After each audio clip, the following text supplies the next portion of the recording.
Hi and welcome to my Python YouTube channel. It's awesome to have you here. If you like this video, a thumbs up would be great.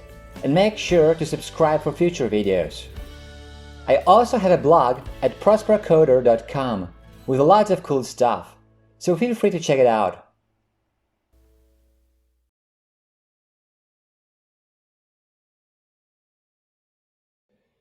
In the previous couple parts of the pandas series, we were talking about multi-indexed objects. But sometimes multi-indexed objects are created behind the scenes. The two common scenarios involve passing the following to the constructor of a series or data frame object. 1. Multiple index arrays, or 2. Dictionaries where the keys are tuples containing the indices. Let's have a look at them now. Multiple index arrays. Passing multiple, often 2, but there may be more, index arrays is a quick way of creating a multi-indexed object. Here's an example. Our imports. Now let's create a data frame with random numeric data. The arguments passed to the nprandom random functions are 1000, this is the from value, it's inclusive, 2000, this is the to value, exclusive, and 4x4 is the shape. So here we create a data frame, and here's our multi-index data frame object. Let's run this code.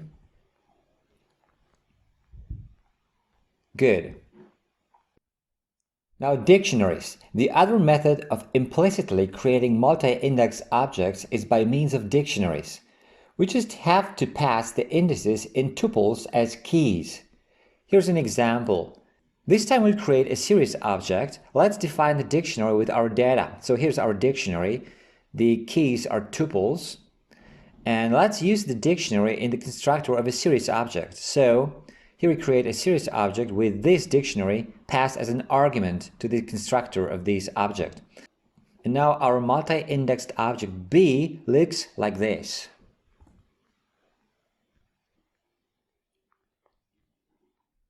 In the next part of the series, we'll see how to explicitly create multi-indexed objects.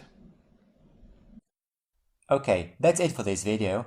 If you like it, a thumbs up would be great. Also, make sure to subscribe for future videos. If you want to leave a comment or ask a question, you're welcome to do so.